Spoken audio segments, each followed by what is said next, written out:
Hey, traveler. Tonight, I thought we'd talk about weird Viking sleep habits and more.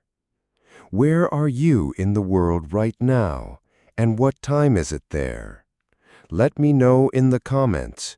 It's wonderful to know where our fellow travelers are joining us from tonight. Picture this situation. You're living in a longhouse. The wind is howling outside, and the sun sets. Well, it basically doesn't rise again for months. What would you do to get some shut-eye? This was the reality for Vikings during the long winter nights. Their sleep wasn't just about resting. It was a matter of survival, a dance with the darkness. And honestly, compared to binge-watching Netflix, their options were limited. Now that we've covered setting the scene, let's dive into why Viking sleep was so unusual. It wasn't just the darkness. Think about it. They didn't have blackout curtains or melatonin supplements. But medieval people had to contend with something far more primal, the sheer scarcity of light and warmth during winter. The difference was profound. Sure, we might complain about seasonal affective disorder, but they faced genuine risks of starvation and freezing. When your alternative is succumbing to frostbite, a slightly uncomfortable sleeping arrangement suddenly looks brilliant. Key takeaway: Viking sleep was dictated by environmental extremes. Speaking of environmental extremes, this brings us to the psychological effects of those long nights. Imagine waking up, working, and going back to sleep in near-total darkness. Sounds like a bad shift at the North Pole, right? Long before therapy lights and vitamin D supplements, Vikings had to cope with the darkness in their own way. Some historians believe the darkness amplified their already intense storytelling culture, creating a rich tapestry of myths and legends to fill the void. Others suggest it may have contributed to a heightened sense of fatalism and a focus on immediate needs. What good is planning for retirement when Ragnarok might happen next Tuesday? The Vikings had no choice.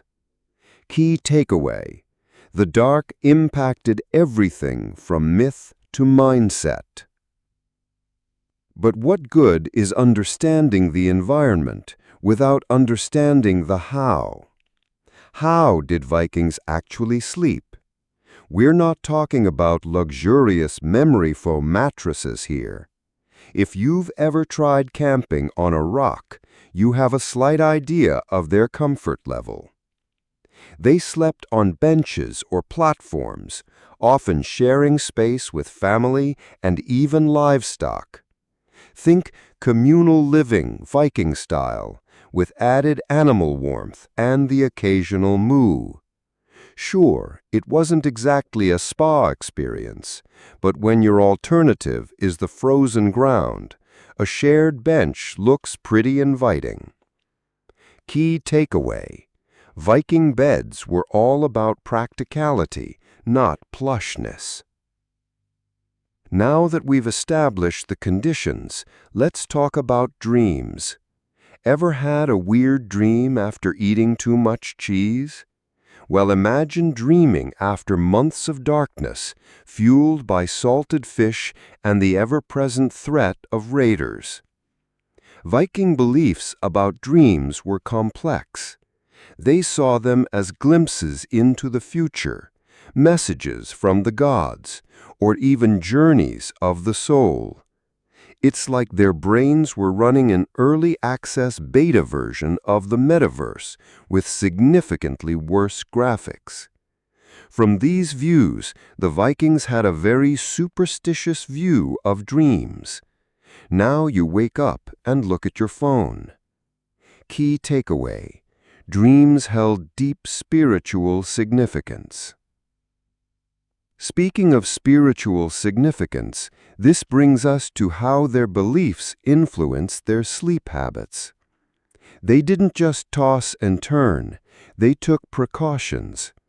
Long before sleep apps and weighted blankets, Vikings relied on rituals and charms to protect themselves from nightmares and malevolent spirits. They might wear amulets, recite incantations, or even sleep with a weapon close at hand, just in case a draugr decided to visit in their sleep. Sounds paranoid? Well, when your reality includes mythical creatures and vengeful ghosts, a little extra protection never hurts. The Vikings took it quite seriously. Key takeaway: sleep rituals were about spiritual defense. Now that we've covered the serious stuff, let's have some fun. Here are some ways to help sleep during the long, cold nights. Warm yourself by the fire and drink warm mead. Wear an amulet to keep the bad dreams away. Keep your sword by your side to protect from evil spirits. Enjoy a night with your family and friends. These things could bring a good night's sleep to anyone during the long, cold, dark nights of winter. Vikings did not have access to modern medicine, so there was no other way to deal with issues such as this. The Vikings were tough, though, and managed to make it through. Key takeaway: sleep was a nightly battle with the elements and the unknown. The long night's embrace, darkness, and sleep rituals. If you've ever found yourself staring at the ceiling in the dead of night, unable to quiet your racing thoughts, imagine that feeling amplified by months of near-total darkness. That's the Viking winter. How did they cope, especially when sleep became a luxury? For us, sleeplessness often involves scrolling through endless feeds or binging TV shows. But medieval people? They didn't have Netflix. Instead, their evenings revolved around the hearth. Storytelling became a vital form of entertainment and perhaps a sleep aid. Think of it as the Viking version of a bedtime story, only with more trolls and fewer princesses. These weren't just idle tales. They were a cultural glue, passing down history, myths, and moral lessons. Speaking of storytelling, this brings us to the light sources. Forget the flick of a switch. The Vikings relied on rudimentary lamps fueled by animal fat, or torches that cast flickering, dancing shadows. This low light wouldn't do much for reading fine print. More likely, it created an atmosphere conducive to drifting off, a sort of primal campfire vibe. Now imagine trying to navigate your longhouse at night with only that light. You'd probably stumble into a sleeping warrior. But what good is low light without understanding its impact on sleep cycles? The prolonged darkness undoubtedly messed with their circadian rhythms. We now understand how crucial sunlight is for regulating sleep. The Vikings didn't have that luxury during winter. Perhaps this explains the more fragmented sleep patterns described in some sagas. Maybe they weren't all naturally light sleepers. Maybe they were just perpetually jet-lagged. From fragmented sleep to potential rituals, did they have any specific practices to encourage sleep or interpret dreams? Evidence is scarce, but we can infer some possibilities. Charms or amulets might have been used for protection during sleep, acting as a shield against nightmares or malevolent spirits. After all, a restless night for a Viking could mean a visit from supernatural beings. Dreams themselves were considered significant, often interpreted as omens or messages from the gods. Imagine your dreams being broadcasted across the village because they supposedly predicted the future. Now that we've covered sleep aids and the cultural role of storytelling, let's turn to the very real physical challenges that winter brought. Cold was a constant companion. Sleep wasn't just about resting, it was about surviving. Layered clothing, animal skins, and communal sleeping arrangements helped to conserve warmth. Think of it as a Viking cuddle puddle, necessary for survival, if not particularly glamorous. Sure, it wasn't perfect. Back pain must have been a common complaint. But when your alternative was sleeping on the cold ground, a straw mattress felt like a luxury.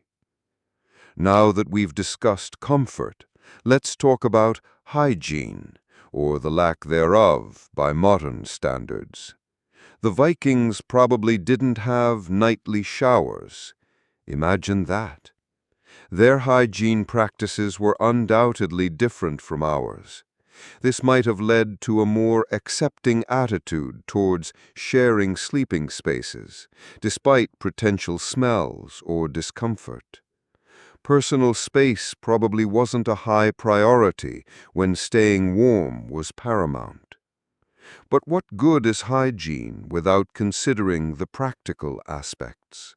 The Vikings were pragmatic people. They wouldn't let minor inconveniences stand in the way of survival. When resources are scarce and life is harsh, you adapt. This acceptance of shared sleeping arrangements, despite potential discomfort, speaks to their resilience and their focus on communal well-being. At least they didn't have to deal with people stealing the blankets, usually. The Vikings likely developed a strong sense of community through this way of communal sleeping.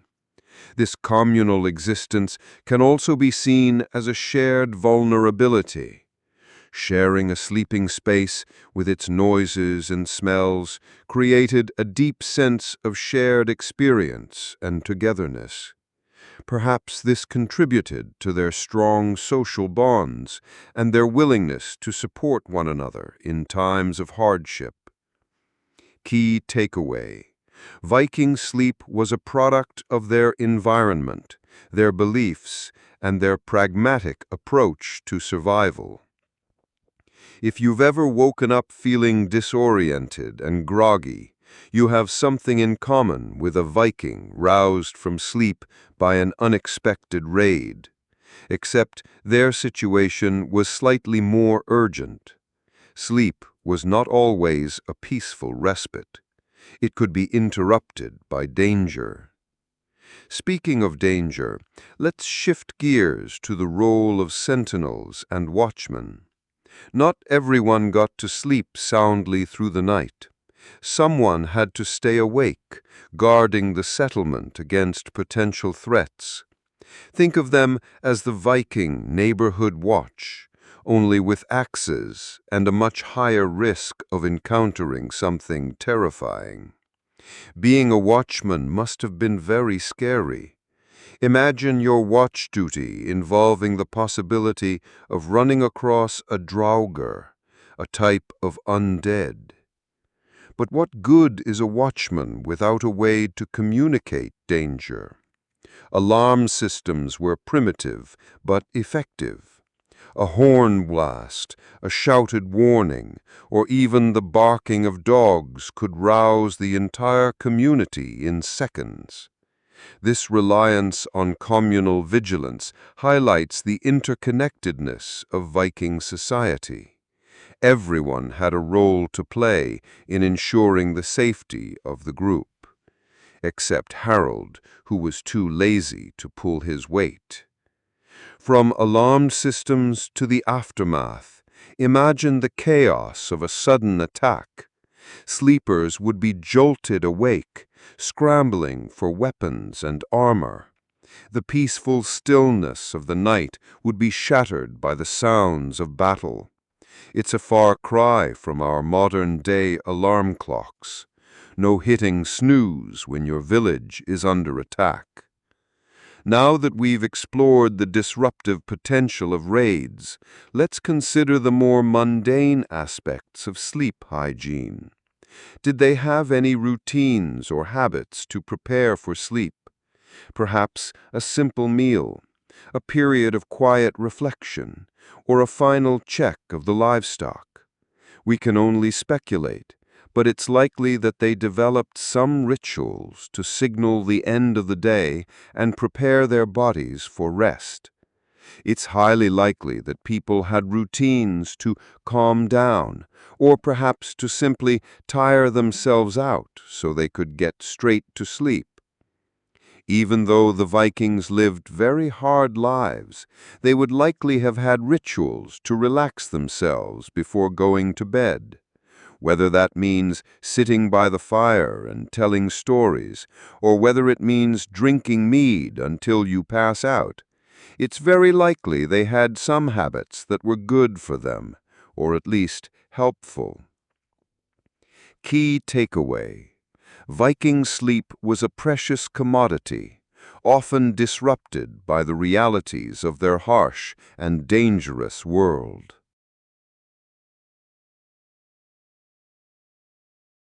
The night is deep, and sleep, for whatever reason, remains elusive. Perhaps tonight we can find solace in the past, specifically in the sleeping habits of the Vikings. What would you do if your modern memory foam mattress was replaced by a pile of straw and animal skins? Sounds less than ideal, doesn't it? Long before the invention of sleep-number beds and climate-controlled bedrooms, the Vikings were figuring out how to catch some Z's in some pretty harsh conditions. They probably didn't have to worry about updating their software before drifting off, though. Viking beds were far from the luxurious havens we're accustomed to. Forget plush pillows and Egyptian cotton sheets. Think more along the lines of a raised platform, often made of wood, filled with straw, hay, or even dried leaves. Over this, they might spread animal skins, sheepskin being a popular choice for its warmth. Imagine the scratchiness. It's like sleeping on a slightly less comfortable petting zoo. Comfort was clearly not the primary goal. Survival was. Speaking of survival, warmth was paramount, especially during the long, harsh Scandinavian winters. Blankets would have been made from wool, often quite rough and potentially harboring, well, let's just say they weren't hypoallergenic. Picture a hairy, slightly smelly blanket doing its best to keep you from freezing to death. It's not exactly the down comforter experience. The difference, of course, is that you could pop your modern blanket in the washing machine. Sure, it wasn't perfect, but when your alternative was hypothermia, a scratchy wool blanket suddenly looked brilliant. Key takeaway: Viking sleep wasn't about luxury. It was about making it through the night. Now that we've covered the basic construction of a Viking bed, let's talk about where they actually slept. Forget the privacy of individual bedrooms. Viking longhouses were communal spaces, with entire families and sometimes even animals sharing the same living area.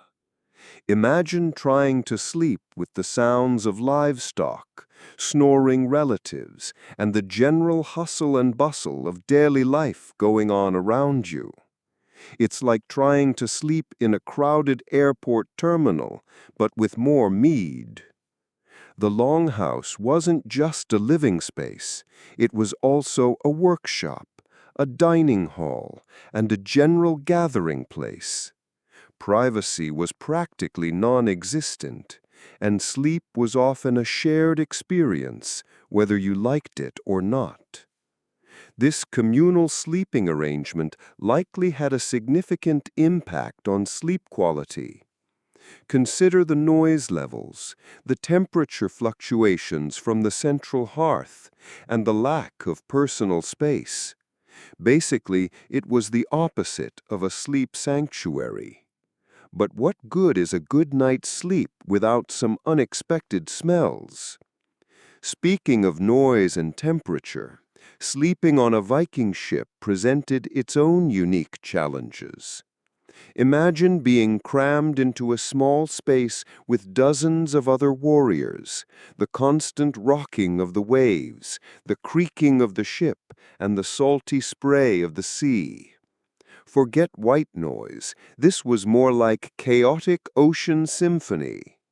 It's like trying to sleep in a washing machine during a hurricane. Ships were also prone to leaks, meaning you might find yourself sleeping in a damp, salty bed, not exactly conducive to a restful slumber. The difference was that modern cruise ship passengers can complain to management. Sure, it wasn't perfect, but when your alternative was drowning, a damp bed suddenly looked brilliant. Key takeaway: Viking ships offered a unique and probably uncomfortable sleep environment. But what did Vikings wear to bed? Probably not much. Clothing was valuable, so sleeping naked or in minimal garments was common. Imagine the feeling of that scratchy wool blanket directly against your skin. It's like a full-body exfoliation treatment, whether you wanted one or not. The lack of pajamas also meant that hygiene was even more crucial, and the Vikings, surprisingly, were quite meticulous about their personal grooming. This probably didn't extend to washing their hairy blankets very often, though. From long houses to long ships, the Vikings faced numerous challenges when it came to getting a good night's sleep. From the hard beds made of straw and animal skins to the communal sleeping arrangements and the cramped conditions on ships, sleep was often a luxury rather than a guarantee. But, like they approached everything, the Vikings faced these challenges with resilience and adaptability. They probably grumbled about it too, just like we do when we can't sleep. It's a universal experience, after all, even if the circumstances are vastly different. So, as you lie awake tonight, perhaps you can find a small measure of comfort in knowing that even the mighty Vikings struggled with sleep. And at least you don't have to worry about sleeping next to a snoring berserker. Sleep well, or at least try to.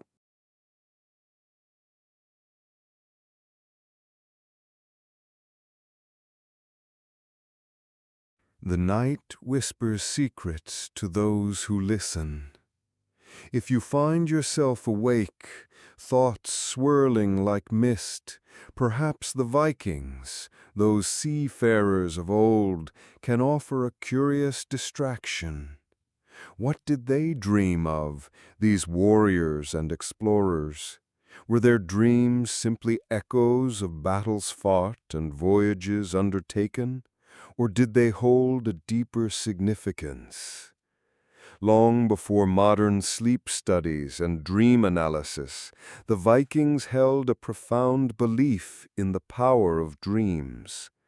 Imagine a world where dreams weren't just random firings of neurons, but glimpses into the future, messages from the gods, or warnings of impending doom. Now that's a stressful REM cycle. The difference, of course, is that they lacked the scientific understanding we have today. Sure, we can dismiss their beliefs as superstitions, but when your alternative is facing the unknown with nothing but your intuition and the sagas, a dream might seem like a pretty good intel report. Key takeaway: Viking dreams were seen as far more than just nightly mental wanderings. They were a potential source of vital information. Speaking of vital information, let's delve into the Viking worldview. Theirs was a world steeped in mythology, where the gods actively intervened in human affairs.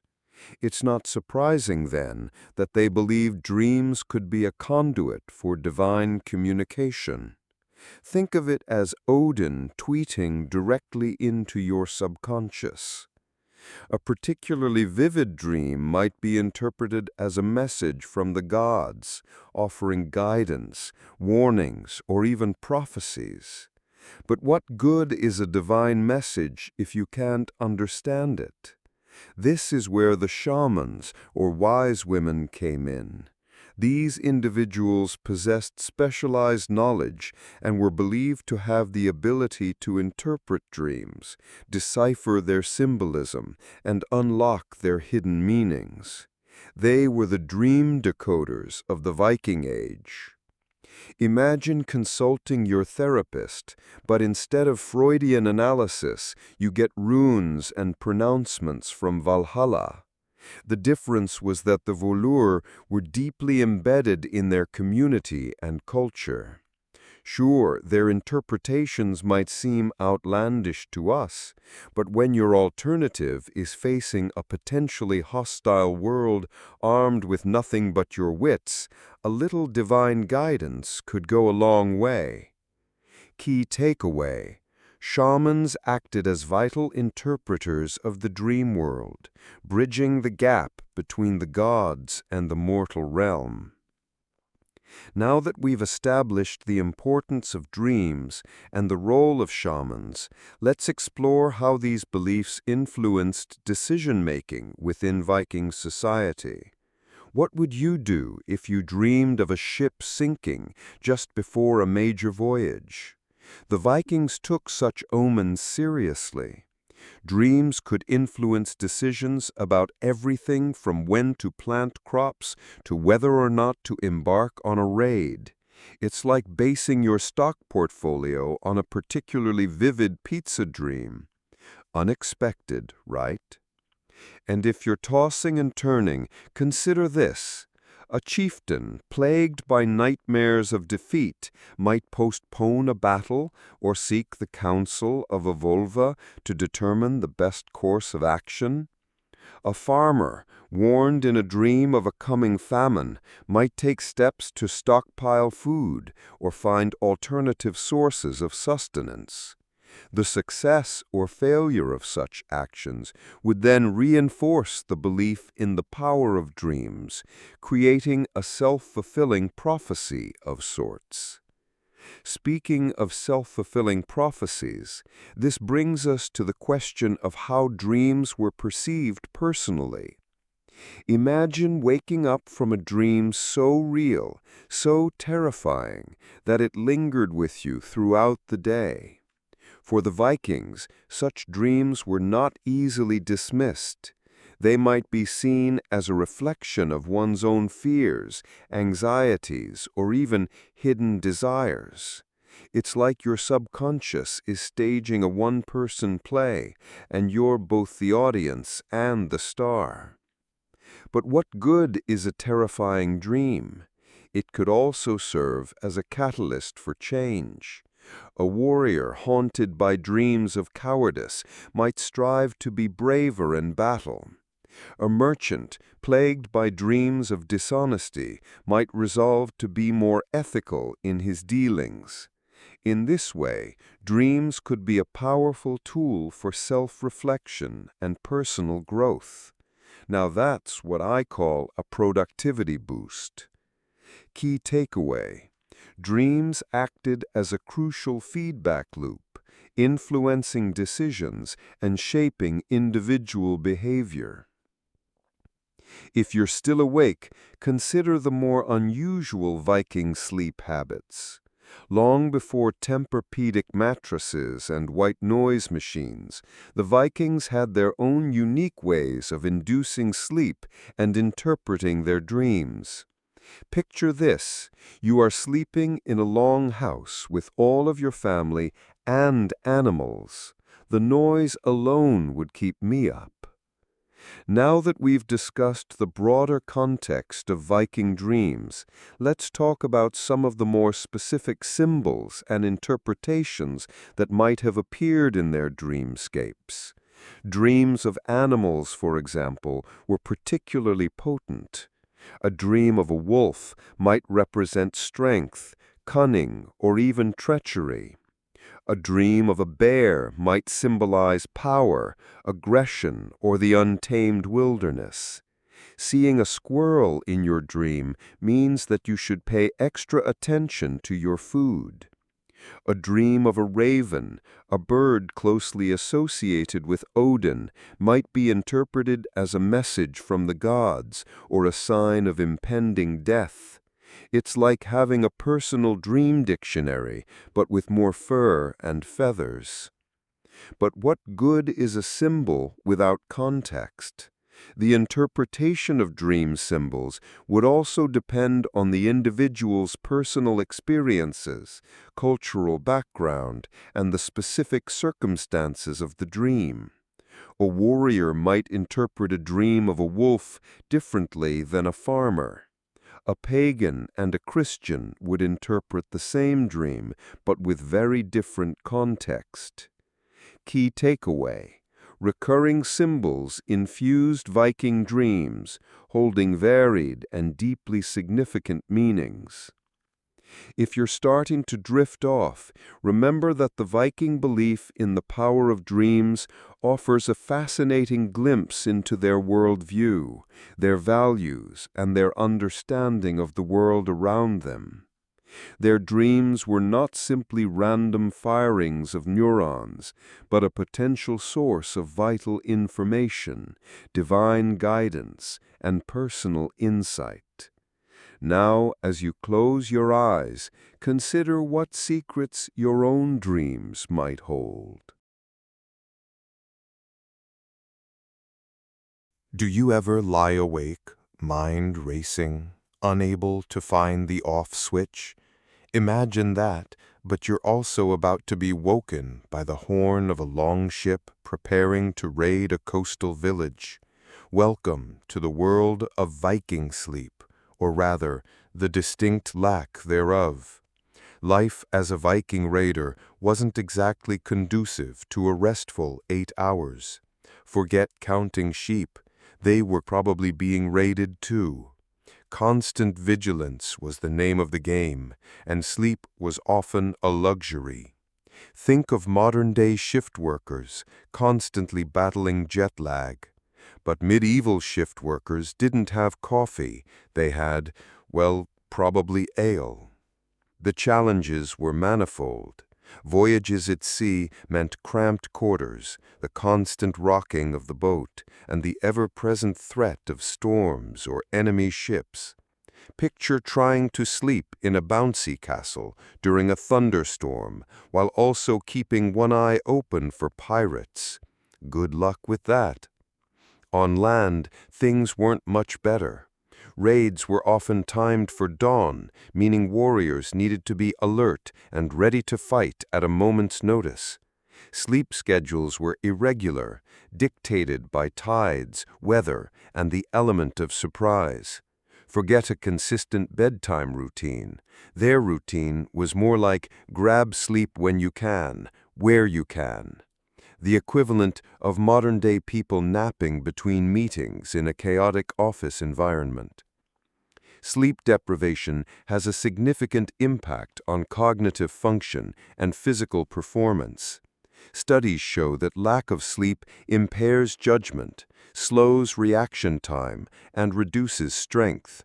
All things you really don't want when facing a shield wall of angry villagers. Ever tried arguing strategy while being sleep-deprived? It's about as effective as herding cats. So how did Vikings cope? That's the million-dollar question.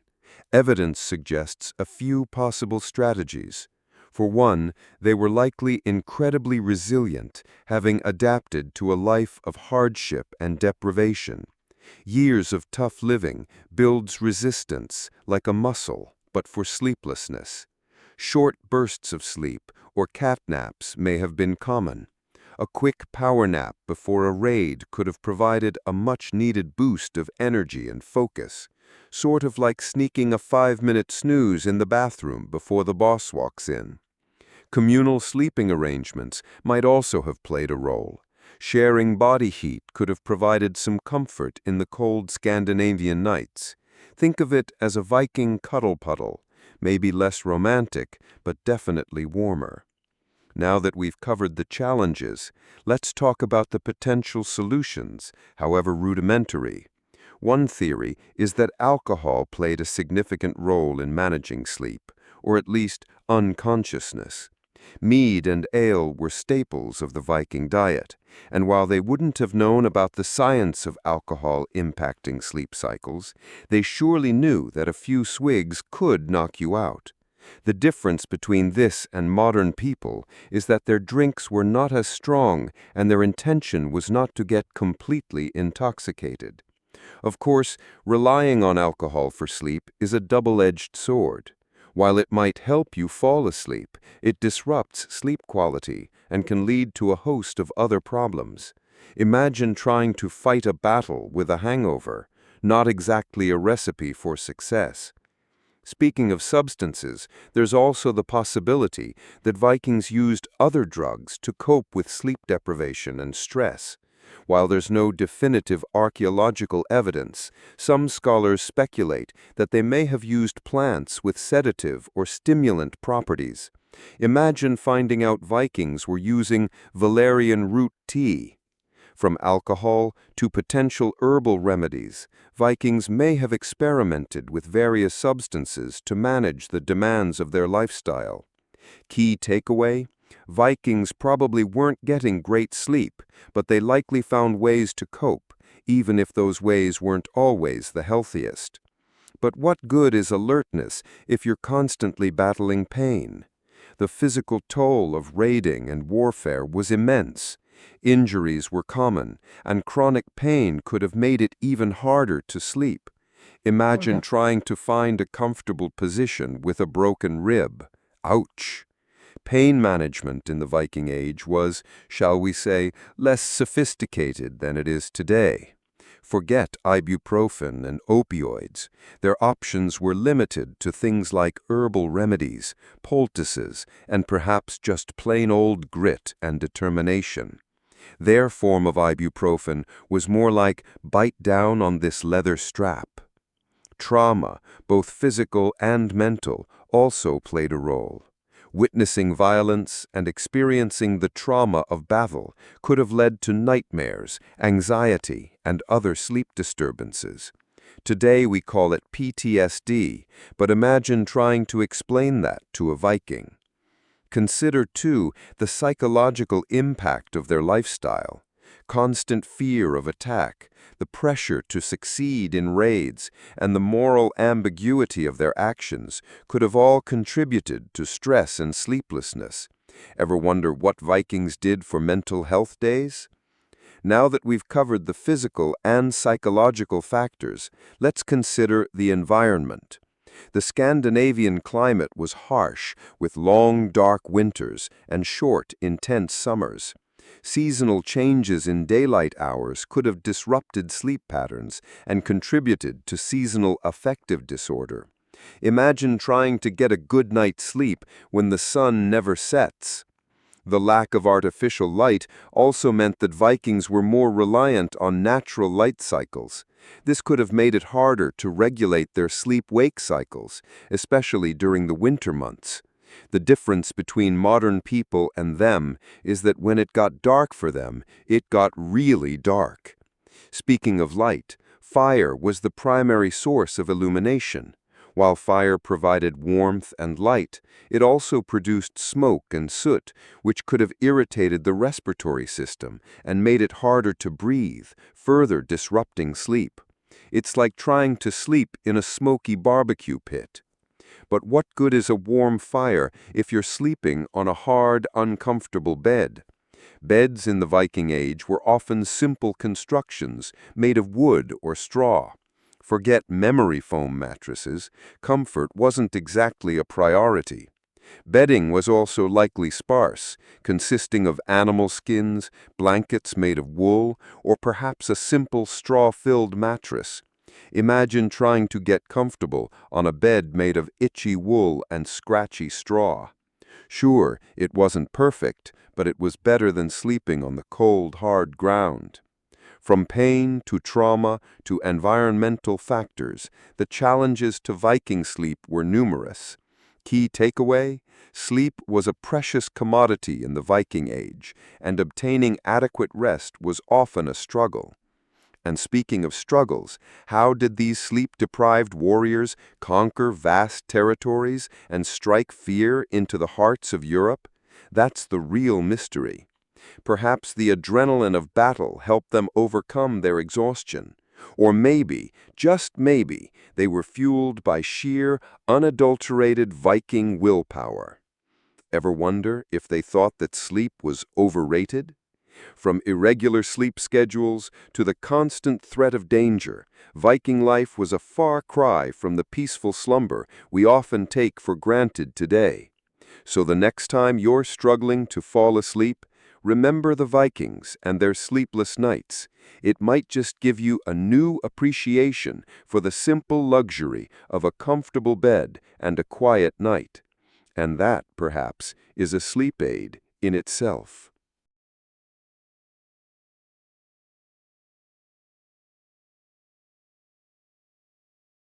Beyond the Saga: Modern Perspectives on Viking Sleep.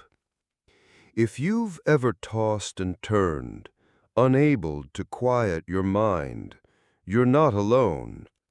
Even the Vikings, those legendary seafarers and warriors, likely had their share of sleepless nights. But what did sleep look like in their world, so different from our own? We often romanticize the Viking Age, imagining these Norsemen as figures of unyielding strength and stamina. But even the mightiest warrior needs rest. Modern science offers clues to deciphering the potential sleep patterns of these fascinating people. Considering factors like their rigorous lifestyle, peculiar diets, and, yes, even their genetic makeup. Picture this: a longship cresting a wave under a star-dusted sky. The weary crew, exhausted from rowing and battling, huddles together for warmth and rest. But did they sleep soundly? Were their dreams filled with visions of Valhalla? Or were they haunted by the same anxieties that plague us today? Now that we've set the stage, let's consider the limitations of historical evidence. Unlike today, the Vikings didn't exactly keep detailed sleep journals. Slept like a log last night, raided 3 villages, 10 out of 10 would recommend. Not something you'd find etched in a runestone. So we must rely on archaeological findings, sagas, and comparative studies of similar cultures to piece together the puzzle of Viking sleep. Speaking of sagas, they portray Vikings as capable of incredible feats of endurance. But what good is superhuman strength without adequate rest? We can reasonably assume they weren't pulling all-nighters, fueled by caffeine and the glow of screens. Their sleep would likely have been dictated by the rhythms of nature, sunrise and sunset, the changing seasons. But medieval people didn't have blackout curtains, plush mattresses, or white noise machines. The difference was that their bodies were attuned to a natural rhythm that modern life often disrupts. Sure, it wasn't perfect, but when your alternative was sleeping on the hard ground, potentially exposed to the elements, any semblance of comfort would have been welcome. Key takeaway: Vikings likely followed a more natural sleep cycle dictated by the sun. Let's talk diet. What did the Vikings eat, and how might it have affected their sleep? Their diet, while varied depending on location and social status, generally consisted of things like fish, meat, barley, and dairy products. Not exactly a late-night pizza and energy drink kind of lifestyle, right? High protein and complex carbohydrates might have provided sustained energy and potentially contributed to more stable sleep patterns. They wouldn't have the sugar crash of modern folks. From X to Y, the Vikings' bodies were likely more in tune with nature. Think about the physical demands of Viking life. They were constantly engaged in strenuous activities, farming, sailing, raiding, and generally surviving in a harsh environment. Imagine the sheer exhaustion after a day of rowing a longship or wielding an axe in battle. That kind of physical exertion is a pretty good sleep aid, far better than counting sheep. But what good is physical exhaustion without a safe place to rest? Sleep in Viking society was likely communal, especially during voyages or winter months. Think of longhouses filled with people huddled together for warmth and protection. This might have provided a sense of security, but also likely meant some serious snoring and potential for midnight raids on the communal food stores. Imagine trying to get some shut-eye with four-fin skull splitter sawing logs next to you. Now that we've covered diet and exercise, let's consider their genetic predispositions. While we can't know for certain what specific genetic traits might have influenced Viking sleep patterns, it's reasonable to assume that natural selection favored individuals who could adapt to the demands of their environment. People who could fall asleep easily in noisy or uncomfortable conditions, or who could function on less sleep, might have had a survival advantage. Key takeaway: their physical lifestyle and communal sleeping arrangements must have shaped their sleep patterns. Now that we've considered the practical aspects of Viking sleep, let's delve into the more speculative realms. Did they have dreams that held special significance? Did they believe in sleep paralysis demons? Did they have any rituals to encourage good sleep? While concrete evidence is scarce, we can look to Norse mythology and folklore for clues. Speaking of Norse mythology, consider the tales of Odin, the All-Father, who often sought knowledge and wisdom through dreams and visions. This suggests that sleep and dreams were viewed as a potential pathway to the divine or the supernatural. Perhaps Vikings sought to interpret their dreams for omens or guidance, or even believed that their souls could travel to other realms during sleep. But what good is interpreting dreams without any way to record them? Remember, writing was not common among everyday Vikings. The difference was that their reliance on oral tradition meant that dreams and stories were often shared and passed down through generations. Sure, this might have led to some embellishment and distortion over time, but it also meant that dreams were considered a communal experience, not just an individual one. P takeaway: dreams had symbolic meaning. So how does Viking sleep compare to our own modern struggles with insomnia and sleep deprivation? We live in a world of artificial light, constant stimulation, and endless distractions. The Vikings, on the other hand, lived in closer harmony with the natural world, their lives dictated by the rising and setting of the sun. Perhaps their sleep was simpler, more primal, less fraught with the anxieties and complexities of modern life. Now that we've examined these aspects, let's compare with modern ways.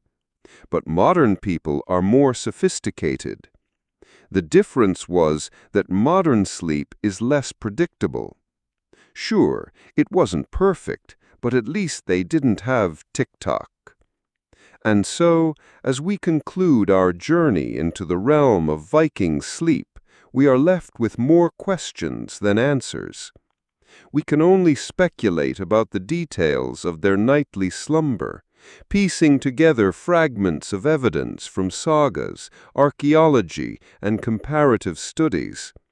But perhaps that's part of the enduring allure of the Viking Age, the mystery, the romance, the sense of a world both familiar and utterly alien.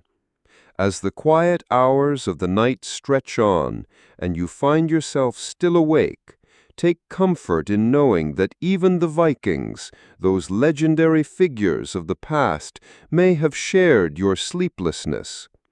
And perhaps in the stillness of the night you can almost hear the faint echo of their sagas, whispering tales of warriors and seafarers, of dreams and visions across the centuries. Thank you for joining me on this journey into the past. May you find rest and peace as dawn approaches.